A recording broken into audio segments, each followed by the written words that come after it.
Money, money.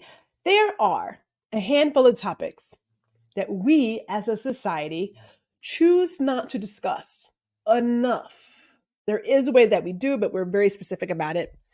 We don't want to talk about sex. We don't want to talk about politics. Definitely not touching religion. All of the isms, racism, sexism, all the isms. And we will also add into that category money. We don't want to talk about money. Yet money is a tool that we have to use. Granted, you could always barter and trade, but let's be honest. For most of the items, the services that we require, it requires money. But now, add into the mix women and money. And I don't know about you guys, but it gets a little funny over here, especially if you've never had anyone to teach you about money, how it works, how it moves, how you should, and I hate to use the word should, but how best to manage it. There's the word. That's the word. So today we are going to talk about some money.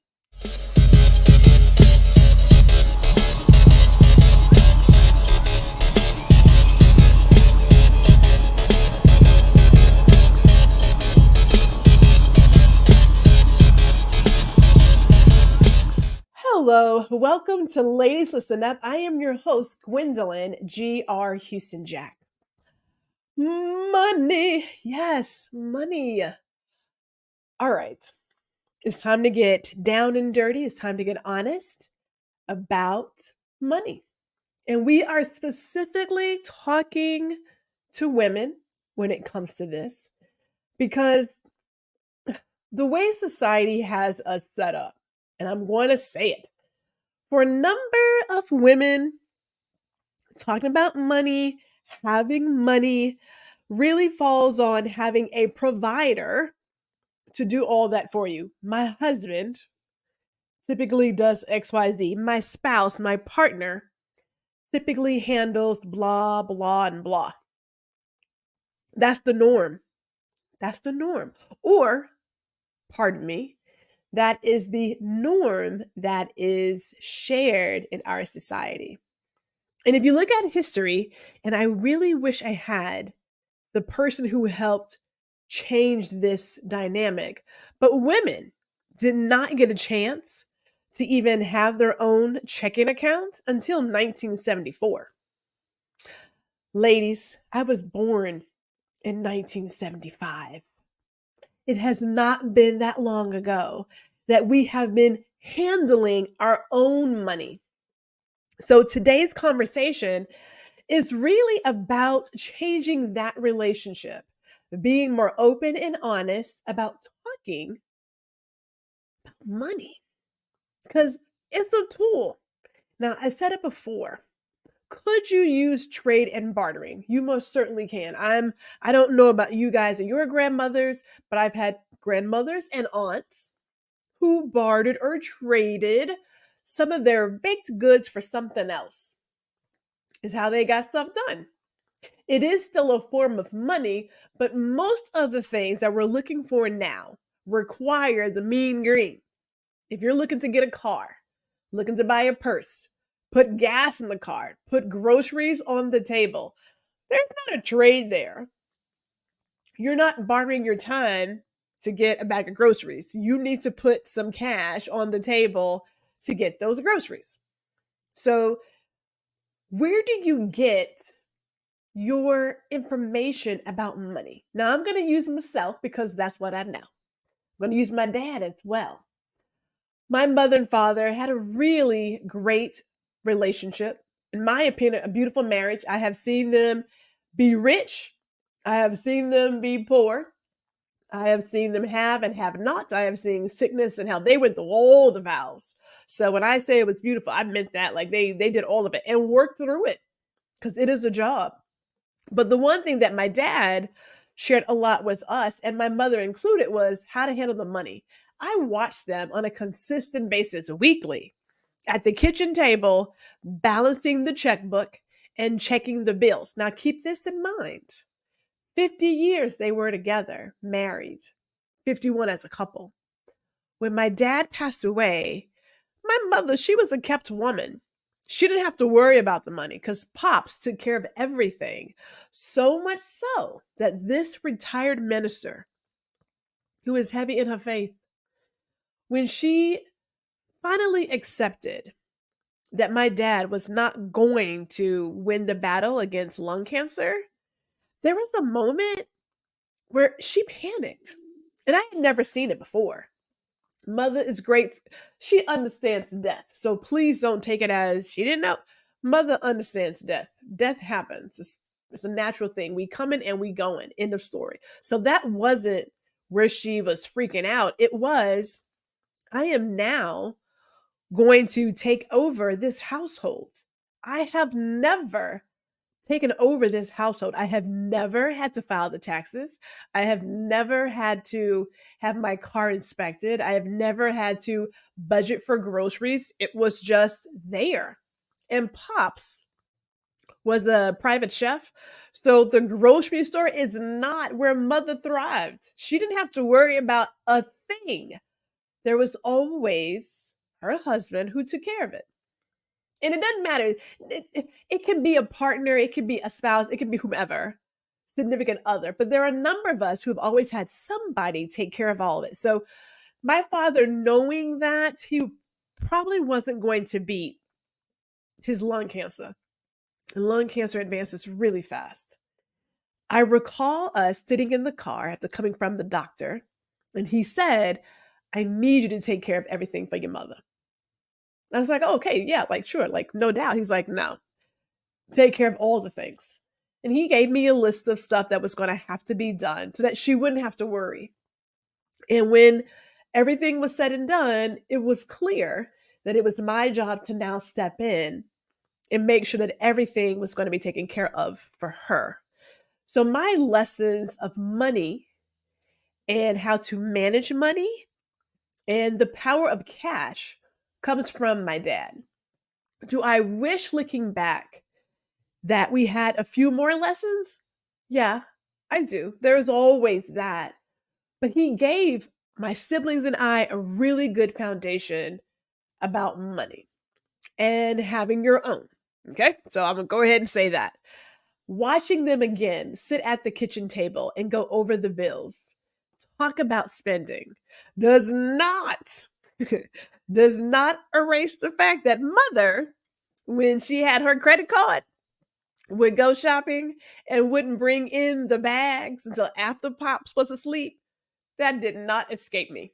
Okay, so clearly they talked about most things, but there was a thing or two that maybe, okay, it did not get discussed. Okay, so let's be honest about that.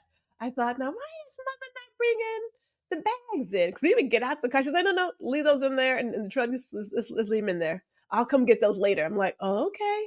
Because kids don't know until you're old enough to understand the dynamics.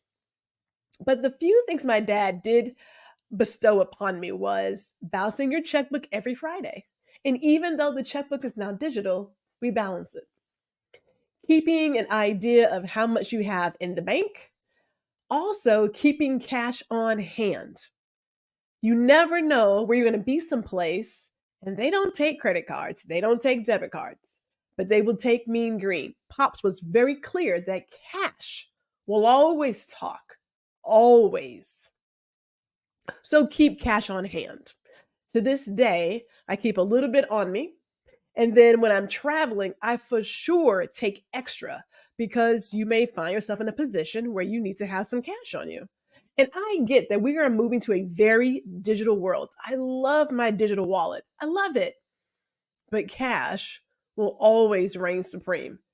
And in the event that something goes down, internet, access to funds, what doesn't go down is cash. So, ladies, it is time for us to count the coins.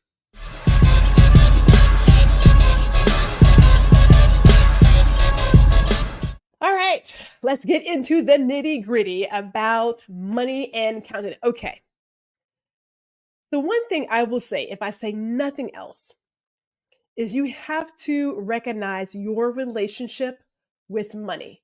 Now, my father was not a miser. My grandfather was close to it. My great grandfather, for sure, was the tightest dude. I mean, tight. Now, fast forward to his great greats and great great greats. We are benefiting from his tightness, but my mother always says she has yet to see a U-Haul follow a hearse. So whatever you're running, whatever you're out here hustling, whatever you are stacking up, be sure to put in some time to enjoy that. Because when you're gone, you're gone. And only your descendants or whoever you leave it to, your beneficiaries, are going to enjoy it. So don't work so hard and never enjoy the fruits of your labor. Let me say that. But let's get back to this relationship. So I watched my father and my mother work through their money as a team. There were some arguments. It's money. Like, let's not lie about it. There were some arguments. During the moments when they were a little tight, probably a few more than others, but there were moments when, again, mother's out there shopping, doing her shopping thing. Pops was like, what are you buying now? And why do we need that? And how much did you spend? That goes both ways because, hey, you got 4 kids. That's 6 mouths to feed altogether. 4, yeah, 6 mouths to feed. And then there's a couple of pets. So, hey, and we're talking the 70s and 80s. So consider that. Like, I can't even imagine the cost now. Well, I don't have to imagine. I kind of know. But the cost is there. So when Pop would sit us down, he gave us some very good basics about keeping a household. Always have your staples on hand, right? Flour, sugar, pastas, frozen veggies, simple things. Always have the basics on hand so you can always have something to eat. Private chef, what do you expect? Keep a good pantry. He talks about keeping cash on hand. He also talks about not keeping all of your money in one spot. When my father passed away, I had to visit 5 separate banks. And even at those banks, multiple accounts. You move your money around. You make your money work for you. He also mentioned, and I didn't take this advice, you only need 1 credit card. So, side note, Gwendolyn did not take that advice. I didn't take it. Now, my grandmother, his mother, loved fashion. And she had a way of shopping at Neiman Marcus and Saks Fifth Avenue, and I loved it. I ate up every moment of going to Lord and Taylor and Marshall Fields, and it was beautiful. And I couldn't help but get myself a Neiman Marcus card. Not gonna lie about it. I love being in the in circle. Love going to those fashion shows. I was working part-time and in college, but wearing DKNY, buying Prada bags, all kinds of Prada accessories. Like, we were in the mix, faking the funk, living way, way beyond my means. And I'm not even going to mention the American Express gold card I had. I'm not going to mention that. Okay. Here's the story. You live and you learn. Now, my dad was clear when those credit card bills were coming in. He was like, you only need 1 credit card. Why do we have all these credit cards? Get your MasterCard, get your Visa. That's all you need. Well, see, MasterCard and Visa were not accepted at Neiman Marcus. I don't know if Pops knew that. It was carte blanche or the diner's card. That was it. And or theirs or American Express, right? So they were very clear.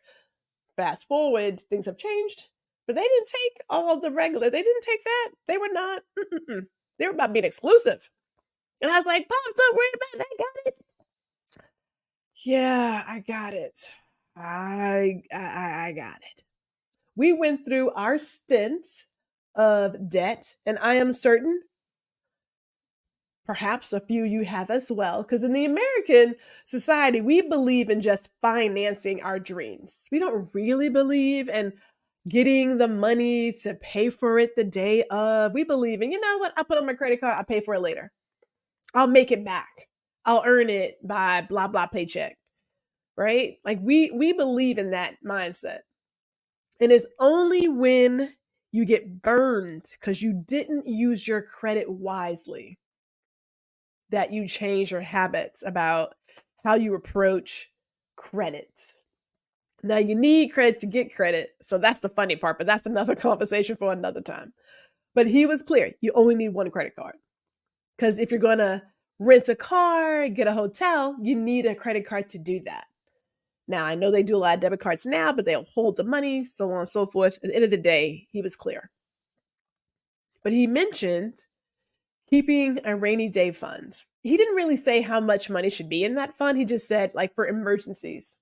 So Pops gave us some lessons, some very basic lessons about managing money.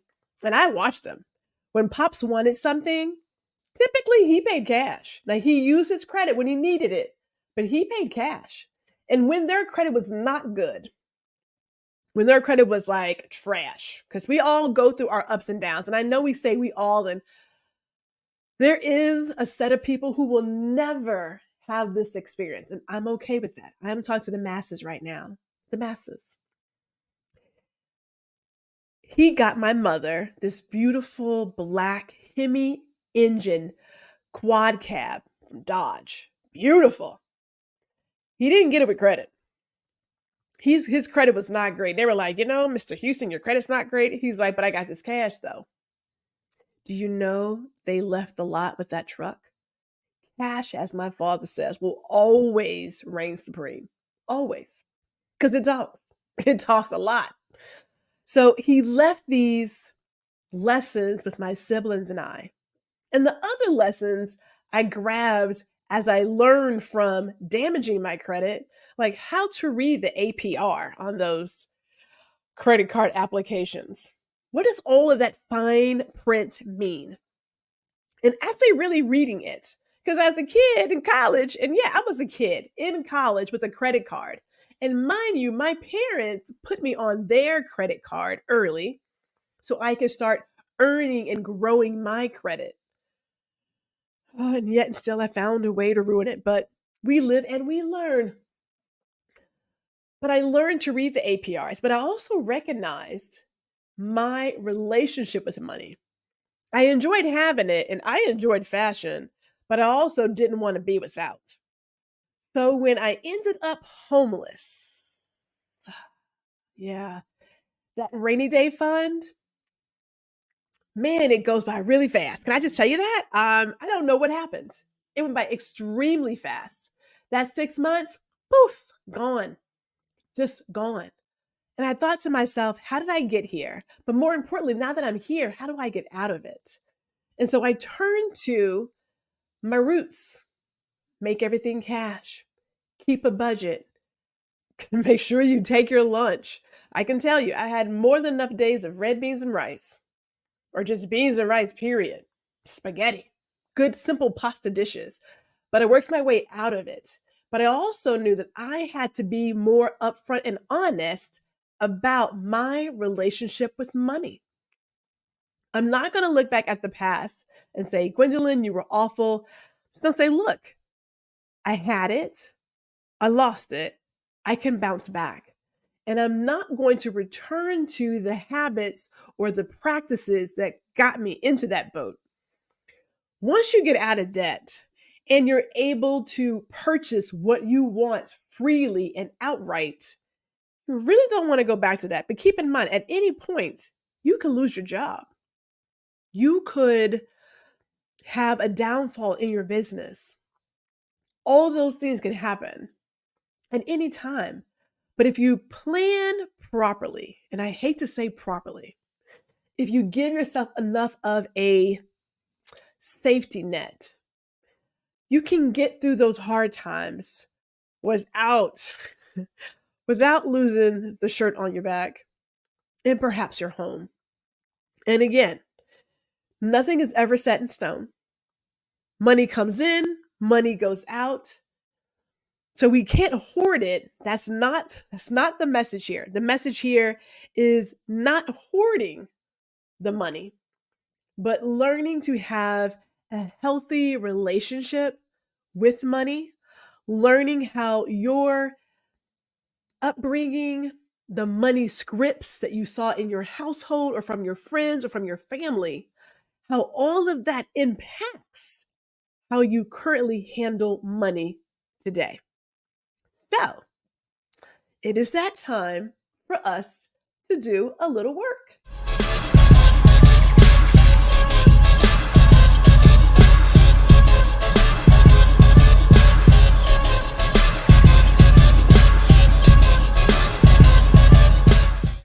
Okay, I am perfectly fine. And I'm okay with being honest about the previous life I have lived when it comes to money. I said before, I had it, was well beyond my means. I mean, well beyond my means. I'm a 20 something year old shopping at Neiman Marcus, wearing top tier designer clothes, and yet getting on the bus to go home. Because, well, I didn't have a car because I was going back to New York, but still, sidebar, sidebar. At the end of the day, I'm perfectly fine with sharing my story because we understand the relationship I have with money. I had to sit down and look at it. And when we say look at it, we're talking about get your annual credit report. You get 3 of them free a year.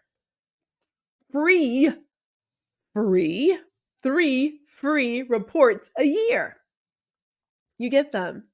And there are also a number of apps that will give you one of your credit scores, which fluctuates daily. So don't freak out if one moment you're here and one moment you're there. It's kind of like the stock market. It fluctuates, but you get a general sense of where you fall. But in order to start this conversation, you got to look at what you have.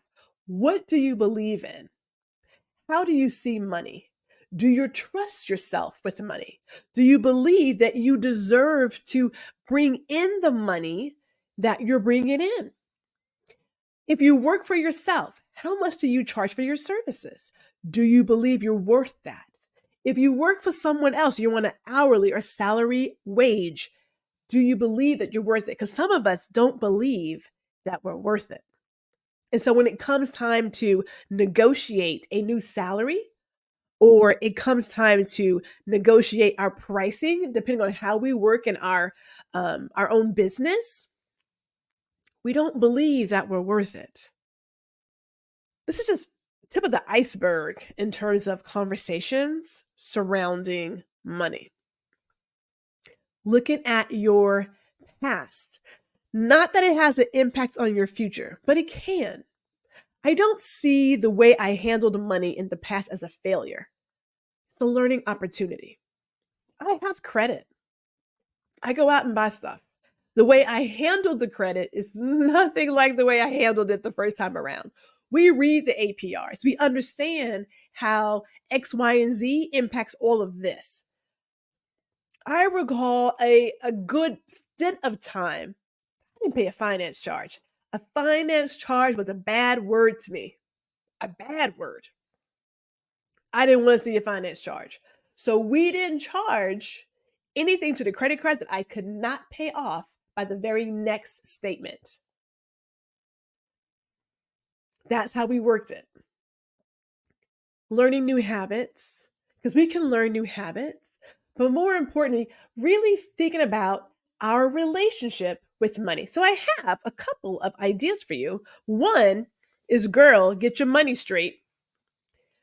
Beautiful book that I highly suggest you take a look at. And this gets into not only discussing how money works, but it evaluates, this is self evaluation, it evaluates your relationship with money and reworking the way you think about money. That is one. The second one is about making money. And this is Jen Sincero. You are a badass at making money. Love this book. Absolutely love it. And for those of us, whether you're working for someone else or working for yourself, understanding that you are worth it. Now, money, some of the topics, some of the lies we've been told is that money is the root of all evil. Money is the root of all evil. Money is not the root of all evil. It is not. Money allows us to do some of the things that we love and enjoy and take care of not only ourselves, but our loved ones. So that's what money does. So both of these books will assist you in rewriting your story with money. And that's the first start. If you don't feel comfortable talking about it, you got to get comfortable talking about it. When I met my husband, we were engaged. We took time out and I created the opportunity for us to talk about how much debt we were both bringing into this marriage. I had a student loan, a little bit of credit card debt, and then regular living expenses. He was coming off of a divorce. So he had far more debt than I had. And that's okay. But we talked about it up front. We started our relationship talking about the things that for some couples caused a great deal of chaos. My relationship with money is not what it was before. I have no problem talking about it. I can talk about how much debt I have. I can talk about the credit score I have. I can talk about how much I'm bringing in. There is no fear there. There's nothing to hide. And we have a joint account as well as our separate accounts. We talk about money in this household. But that required me to rethink my relationship and how I felt talking about money. So when we're discussing money and rebuilding that relationship, beyond having a very thoughtful and honest conversation, I'm going to also suggest you keep a money journal. And I know you're thinking, what? No, trust. The one thing about any journey is being able to see where you started and where you ended. And when I was going through my reworking stage, I had all these ideas of where I was going to be. And again, fell into that trap, living way beyond my means. But I knew I wanted to be ready to move back to New York.